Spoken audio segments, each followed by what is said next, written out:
warahmatullahi wabarakatuh. Perkenalkan, nama saya Nurul Hidayah SPDI. Saya adalah mahasiswi PPG dalam jabatan Bat 1 tahun 2025 dari LPTK Universitas Islam Negeri Raden Mas Said Surakarta. Dan saya juga sebagai guru mata pelajaran Pendidikan Agama Islam dan Budi Pekerti di SMP Al-Manar Cibarusah, Kabupaten Bekasi. Kali ini saya akan mempersembahkan video praktek pembelajaran saya yang saya laksanakan pada tanggal 15 Mei 2025 di kelas 8 dengan tema Menjadi Generasi Toleran, Membangun Harmoni Intern dan Antar Umat Beragama. Selamat menyaksikan. Wassalamualaikum warahmatullahi wabarakatuh.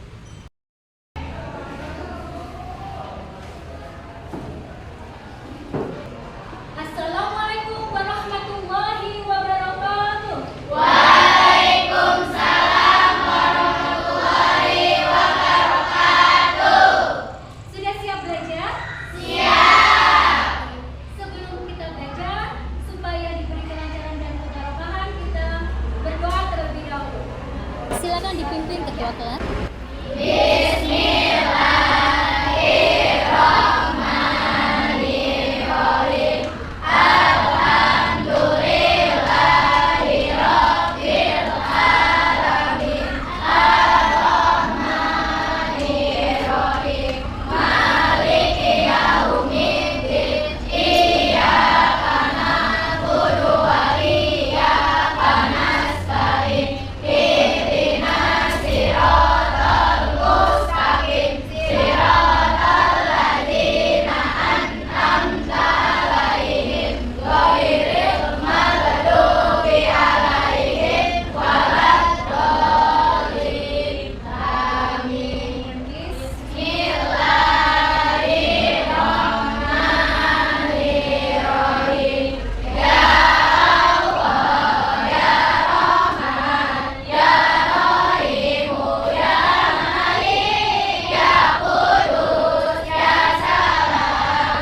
bisa mempraktekkan apa yang dinamakan hidup bertoleransi.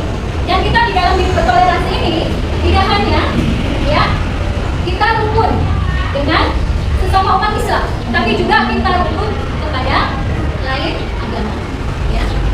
Ini kita akan tentang hidup bertoleransi yang mana kita akan mempelajari bahwa manusia itu mempunyai beberapa perbedaan. Kemudian itu punya panggung pemantik ya. Ya. Jangan bercanda saat berkendaraan. Rapikan kendaraanmu di pinggiran. Di tengah-tengah keberagaman. Haruslah kita mengembangkan sikap bertoleransi.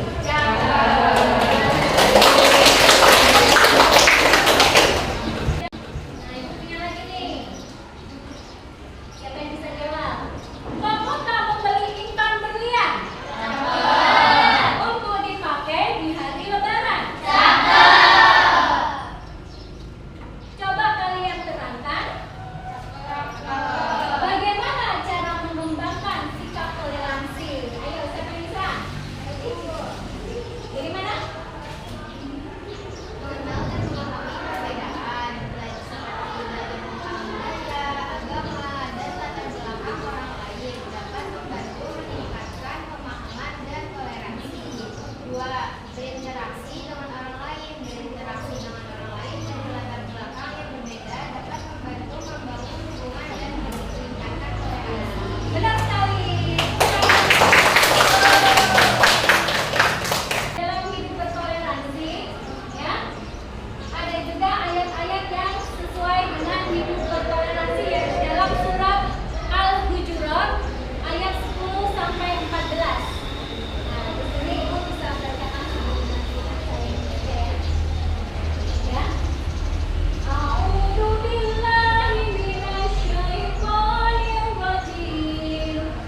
Bismillahirrahmanirrahim. Innamal mu'minuna ikhwatun faslihu baina akhawaykum wattaqullaha la'allakum turhamun. Ya ayyuhalladzina amanu la yaskhur qaumun min qaumin asa an yakunu khairan minhum wala nisa'un min nisa'in asa an yakunna khairan minhun wala talmizu anfusakum wala tanabazu bil alqab bi'sal ismul fusuq ba'dal iman wa man lam yatub fa ulaika humuz zalimun. Ya ayyuhalladzina amanu ijtanibu katsiran minadh dhanni inna ba'dadh dhanni ismun wa la tajassasu wa la yaghtab ba'dukum ba'dan ayuhibbu ahadukum an ya'kula lahma akhihi maitan fakarihtumuh wattaqullah innallaha tawwabur rahim. Shadaqallahul azim. Itu adalah surat Al-Hujurat yang mana menerangkan tentang hidup bertoleransi. Yang mana artinya ya, sesungguhnya orang-orang mukmin itu bersaudara. Karena itu, damaikanlah antara kedua saudaramu yang berselisih dan bertakwalah kepada Allah agar kamu mendapatkan rahmat.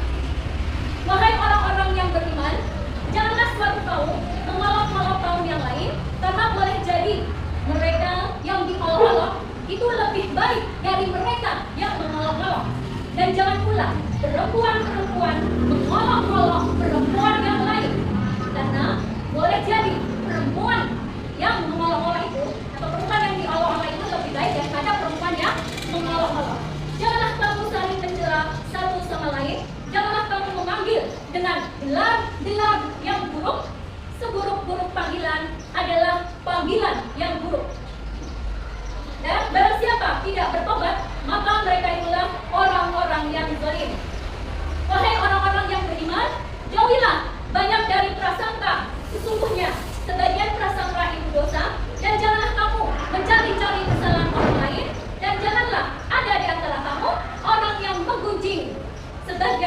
lain? Apakah ada di antara kamu yang suka memakan daging saudaranya yang sudah mati? Tentu kamu merasa jijik dan bertakwalah kepada Allah. Sesungguhnya Allah Maha Penerima Tobat, Maha Penyayang. Wahai manusia, sungguh kami telah menciptakan kamu dari seorang laki-laki dan seorang perempuan. Kemudian kami jadikan kamu berbangsa-bangsa dan bersuku-suku agar kamu saling mengenal. Sesungguhnya yang paling mulia di antara kamu di sisi Allah ialah orang yang paling bertakwa. Sungguh Allah Maha Mengetahui, Maha Teliti. Orang-orang Arab Badui berkata, kami telah beriman. Katakanlah kepada mereka, kamu belum beriman. Tapi katakanlah, kami telah tunduk Islam karena iman belum masuk ke dalam hatimu. Dan jika kamu taat kepada Allah dan Rasul-Rasulnya, Dia tidak akan mengurangi sedikit pun pahala amal perbuatanmu. Sungguh Allah Maha Pengampun, Maha Penyayang. Surat Al-Hujurat ayat 10 sampai 14. Nah, untuk sekarang Ibu akan terangkan tentang PPP itu ya, PowerPoint. Ya. Nah, hari ini kita mempelajari tentang toleransi. Kalau dalam buku pakaian toleransi toleran, membangun harmoni integran dan antar umat beragama. Tadi sudah Ibu bahas sedikit. Siapa yang tahu apa itu hidup bertoleransi? Ya. Hidup bertoleransi adalah hidup. Ya, hidup bertoleransi adalah hidup saling menghargai. Digunakan dulu ya. Toleransi lebih dikenal dengan tasamuh dalam agama Islam. Dalam istilah umum, tasamuh adalah sikap atau terpuji dalam pergaulan di mana terdapat rasa saling menghargai, ya, dengan batas-batas yang digariskan oleh Islam. Jadi, ketika kita menghargai orang lain, baik itu sesama agama Islam maupun dengan umat beragama yang lain, itu dengan batasan-batasan dari agama Islam. Allah sudah menggariskan bahwa ketika kita bertoleransi, kita harus mempunyai batasan-batasan itu, ya kan? Apabila kita punya teman yang beragama Kristen misalnya, ya, kita boleh berteman, tapi kita tidak boleh mengikuti ajaran mereka yang beragama selain Islam, ya. Kita boleh menghormati mereka untuk beribadah, sama seperti mereka juga menghormati kita di dalam beribadah.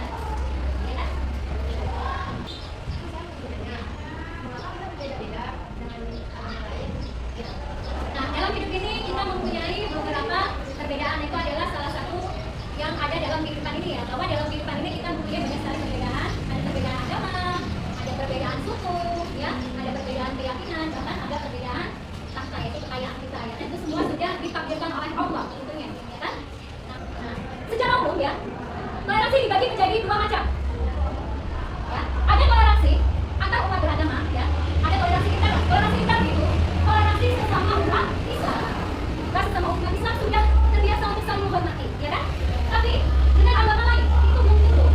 Kadang kita masih suka apa ya, memusuhi. Nah, itu tidak boleh, ya kan? Banyak sekali dalam kisah-kisah Rasul, kisah-kisah Nabi Muhammad, bahwa Nabi Muhammad sendiri sangat menghargai umat lain yang beragama Islam. Salah satunya adalah pamannya sendiri. Ya, ketika pamannya yang bernama Abu Thalib itu diajak untuk masuk Islam, itu tidak mau, karena dia merasa sungkan dengan saudara-saudaranya seperti Abu Jahal, Abu Lahab yang juga tidak mau masuk Islam.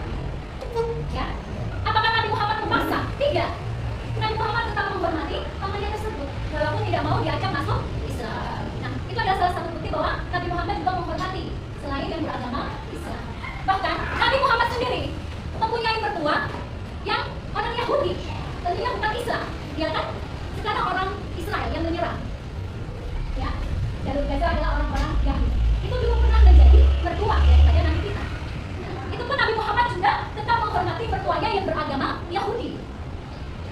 Nah, kemudian dalam pengembangan toleransi ada prinsip kebebasan beragama dan berkeyakinan, prinsip kemanusiaan dan prinsip moderat. Nah, kemarin di semester awal ya, untuk kelas 8, kita sudah berbicara tentang moderasi beragama. Apa itu moderasi beragama? Sudah bisa? Moderasi beragama. Ya, sikap seimbang kita ya. Dimana kita di dalam menjalani kehidupan ini mempunyai sikap seimbang. Ya, mempunyai sikap seimbang antara kita memihak agama kita, yaitu memihak anak kita, yaitu syariat-syariat Islam, juga di dalam memihak yang kiri, yaitu aturan-aturan selain Islam. Dalam artinya apa? Dalam hidup moderasi atau moderat, ya, kita boleh berteman dengan selain yang beragama Islam, tapi tetap berpegang teguh dengan ajaran-ajaran Islam. Islam. Yang saya tadi yang contohkan di awal, kita punya teman yang beragama Kristen. Kita boleh berteman baik, tapi kita tidak boleh untuk mengikuti ajaran-ajaran agama Kristen. Baik itu? Baik, Nak. Jadi di saat waktunya sholat, walaupun kita sedang main dengan selain muslim dan dengan selain yang beragama Islam, orang muslim, ketika adzan, kita juga langsung wudhu, langsung sholat. Tidak terpengaruh dengan kegiatan mereka. Ya? Baik itu? Baik, Nak. Bentuk-bentuk toleransi. Di sini ada menghormati hak dan kewajiban antar umat beragama. Ya. Kemudian tidak memaksakan agama kepada orang lain. Kemudian menghargai ibadah agama Islam, agama kita ya. Menghargai ibadah agama lain dan tidak menghina agama lain. Nah, kemudian ada praktek umat Islam sepanjang masa, di mana sejarah telah mencatat beberapa contoh hidup bertoleransi dari para pemimpin-pemimpin kita, yaitu dari Nabi Muhammad Sallallahu Alaihi Wasallam. Dan juga ada Sunan Bonang yang juga dalam berdakwahnya itu tidak selalu bertoleransi. Kemudian ada ketika ada piagam Madinah ya, dan juga piagam perjanjian Hudaybiyah di zaman Rasulullah. Itu juga sangat mengembangkan sikap toleransi Rasulullah ya. Kemudian ketika perumusan piagam Jakarta. Ini adalah video perjanjian Hudaybiyah kalau diperhatikan.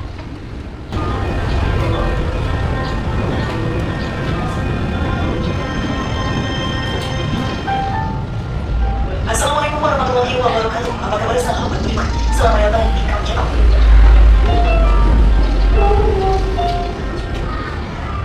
Bisa perjuangan kaum muslimin untuk memperkuatkan Islam mengalami banyak persaingan. Sedangkan kaum Quraisy ada di pihak kedua. Sampai-sampai dengan hukuman kebakaran, Rasulullah dan kaum muslimin pun sangat kesulitan. Sampai akhirnya terjadilah perjanjian Hudaybiyah. Sebuah perjanjian adalah kaum Quraisy yang sangat merugikan kaum muslimin. Namun Rasulullah menyetujuinya. Lalu kalian sahabat beriman, apa alasan dibalik itu semua? Nonton video ini hingga akhir ada pemahaman kalian utuh dan tidak tersesat. Berikut ini perjanjian Hudaybiyah yang merugikan Islam tapi kami setuju versi dari Kaum Channel.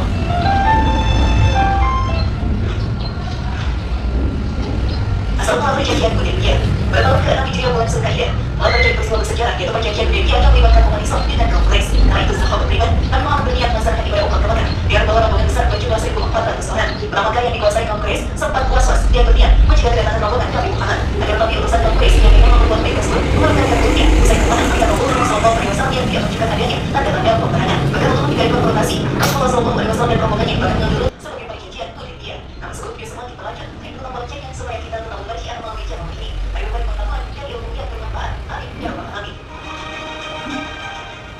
Nah, selain perjanjian Hudaybiyah ya, ada juga piagam Madinah ya. Tentang piagam Madinah.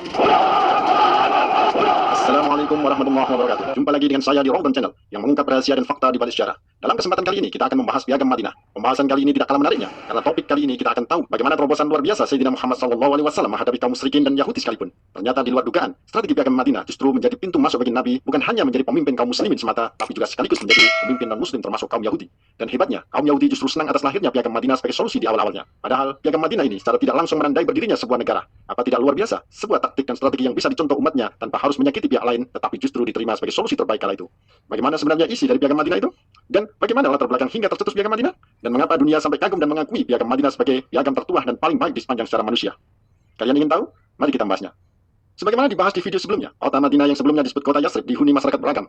Ada suku Aus dan Khazraj. Usai Kediri, Sunan Bonang bertolak ke Demak, Jawa Tengah. Oleh Raden Patah, pendiri sekaligus pemimpin pertama Kesultanan Demak, Sunan Bonang diminta untuk menjadi imam Masjid Demak. Ada satu lagi versi berbeda terkait penamaan Sunan Bonang yang disematkan kepada Raden Makhluk Ibrahim, selain dari kisah bahwa ia adalah penemu gamelan jenis bonang. Selama menjadi imam Masjid Demak, Raden Makhluk Ibrahim tinggal di desa Bonang. Versi kedua menyebutkan julukan Sunan Bonang disematkan berdasarkan lokasi tempat tinggalnya tersebut. Berdakwah lewat seni dan sastra. Sebagai wali songo lainnya, Raden Makhluk Ibrahim melibatkan Islam melalui media, seni dan budaya. Ia menggunakan alat musik gamelan untuk menarik simpati rakyat. Konon, Raden Makhluk Ibrahim sering memainkan gamelan berjenis bonang, yaitu perangkat musik ketuk berbentuk bundar dengan lingkaran menonjol di tengahnya.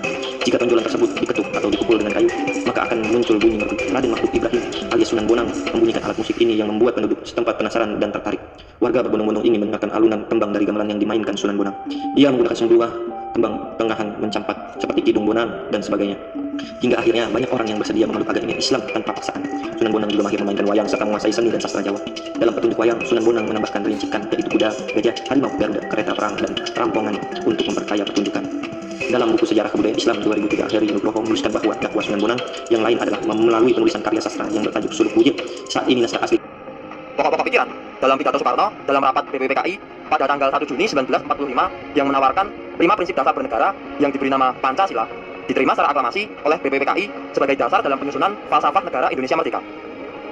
Setelah itu, Ketua BPPKI membentuk panitia kecil yang bertugas untuk mengumpulkan usul-usul anggota yang akan dibahas pada masa sidang kedua.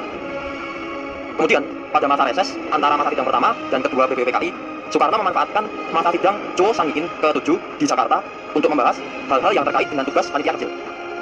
Di akhir pertemuan itu, Soekarno membentuk panitia kecil yang beranggotakan 9 orang dan diketuai oleh Soekarno sendiri yang kemudian dikenal sebagai Panitia 9. Panitia ini kemudian melahirkan konsep rancangan pembukaan Undang-Undang Dasar Negara Republik Indonesia. Kita akan menganalisis, kita akan berdiskusi. Tadi video yang disajikan tentang perjuangan Rasulullah di dalam berdakwah itu selalu dengan hidup bertoleransi, ya kan? Selalu dengan hidup bertoleransi. Nah, jadi kita bentuk kelompok jadi 3 aja nih, ya. Jadi 3 kelompok ya. Kita bahas tadi video yang sudah disajikan, kemudian kita diskusikan apa saja yang toleransi sikap dikembangkan di dalam perjalanan para pemimpin-pemimpin kita. Sikap-sikap toleransi ya yang mereka kembangkan sehingga bisa memajukan Islam, bisa mengembangkan Islam menjadi agama yang tetap berkembang sampai saat ini. Ya, dibentuk 3 kelompok ya. Tadi Ibu sudah menjelaskan tentang hidup bertoleransi, ya, dari toleransi yang dikembangkan oleh Nabi Muhammad, ya. Nanti dijelaskan dan diskusikan apa saja tadi sikap toleransi yang dikembangkan oleh Nabi Muhammad. Kemudian kelompok 2 yaitu tentang sunnah bonang, ya, tentang sunnah bonang. Sikap toleransi apa saja yang dikembangkan oleh sunnah bonang. Kemudian di kelompok piagam Jakarta ada tentang diskusi tentang piagam Jakarta. Dari kejadian piagam Jakarta tadi, sikap toleransi apa saja yang dikembangkan? Ditulis ya. Jadi dipresentasikan.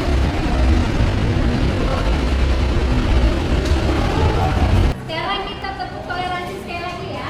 Tepuk toleransi.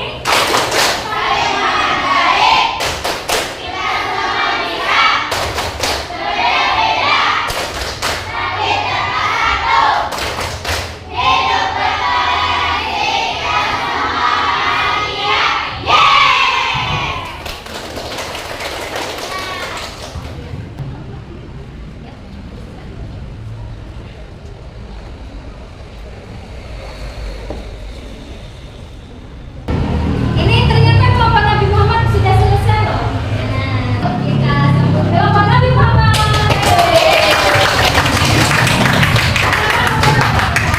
Oke, diskusi kalian tentang sikap toleransi yang sudah dikembangkan oleh Nabi Muhammad ya, di dalam perjalanan Hudaybiyah maupun di dalam piagam Madinah. Ya. Assalamualaikum warahmatullahi wabarakatuh. Waalaikumsalam warahmatullahi wabarakatuh. Kami dari kelompok satu yang akan presentasikan bagaimana sikap toleransi Nabi Muhammad. Nabi Muhammad bertoleransi dalam perjanjian Hudaybiyah. Nabi Muhammad bertoleransi terhadap kaum Quraisy. Nabi Muhammad bertoleransi dalam piagam Madinah. Bagaimana penampilan untuk Nabi Muhammad bagus ya? Untuk yang lainnya boleh sambil menjelaskan sedikit ya. Ketika Nabi Muhammad tadi diceritakan ya akan haji dan umrah ya kan, tapi dicegah oleh kaum kafir Quraisy ya kan. Akhirnya ada perjanjian Hudaybiyah bahwa nanti tahun depan baru bisa untuk melaksanakan haji dan umrah. Itu salah satu isi daripada perjanjian Hudaybiyah. Ayo kelompok mana lagi yang sudah selesai?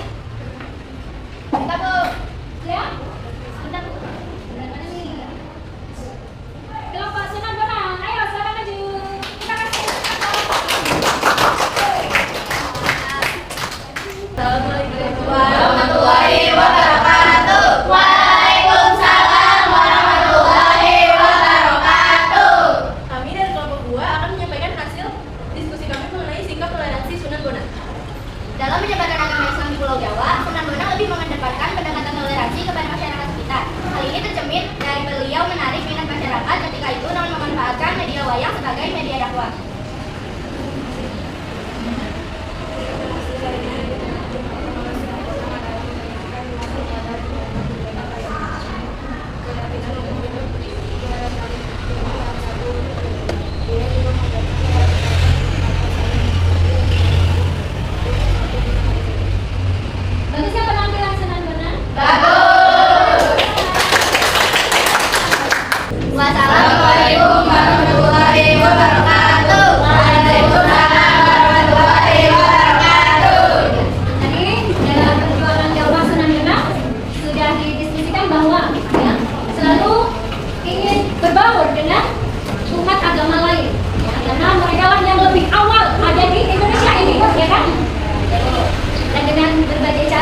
di dalam meraih kemerdekaan, ya, itu adalah perjuangan dari berbagai agama. Ya, ada apa saja? Ada Islam, ya, ada agama Hindu, agama Buddha, ya kan? Konghucu. Nah, semua warga Indonesia berjuang untuk meraih kemerdekaan. Tentunya dengan Piagam Jakarta itu membuktikan bahwa umat Islam bertoleransi dengan agama yang lainnya, ya kan? Nah, selain itu, tadi Ibu sudah membacakan, ya, surat Al-Hujurat ayat 10 sampai 14. Nah, siapa yang tahu kandungan ayat tersebut? Ya, Mas Sabar, silakan. Jadi kandungan surat Al-Hujurat ayat 10 sampai 14 adalah pertama, di antara semua orang kebenaran adalah saudara. Jika ada perselisihan, maka dapatlah di antara keduanya. Dua, hindari perbuatan menghina kelompok yang lain, karena bisa jadi kelompok yang menghina itu lebih baik daripada yang menghina. Tiga, hindari perbuatan saling mencela. Empat, berbaik sangka terhadap sesama. Lima, hindari perbuatan saling mencari kesalahan. Enam, hindari perbuatan membicarakan kebenaran bersama. Tujuh, saling bertawakan di antara sesama. Dengan mempraktikkan prinsip-prinsip ini, keberagaman tidak akan menjadi sebab perpecahan. Sebaliknya, keberagaman bisa menjadi kekuatan atas sesama musuh. Iya. Kasih tepuk tangan sekarang. Salah satu teman kita bisa mengungkapkan apa kandungan yang ada dalam surat Al-Hujurat ayat 10 sampai 14. Coba tadi salah satunya apa?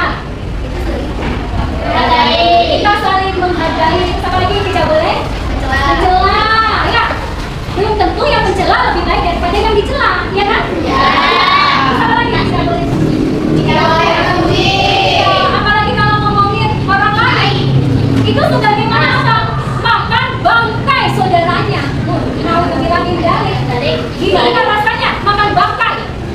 Ya, tentunya jijik ya makan bangkai. Ya kan? Ayo kita harus hati-hati di dalam bergaul. Mending kalau kita ngobrol, ya itu yang baik-baik tentang pelajaran. Gimana? Ayo. Mengapa kita harus membangun harmoni intoleran dan antar beragama? Kita harus membangun harmoni intoleran dan antar beragama agar menciptakan lingkungan yang damai dan sejahtera. Bagaimana cara membangun harmoni intoleran dan antar beragama? Cara membangun harmoni intoleran dan antar beragama adalah dengan saling menghargai, menghormati, dan memahami perbedaan. Kalian sudah mendiskusikan, ya? Pertanyaan ibu tadi ada 6, itu apa yang dimaksud dengan harmoni intoleran dan antar umat beragama? Kemudian, gimana kita bisa menerapkan harmoni intoleran dan antar umat beragama?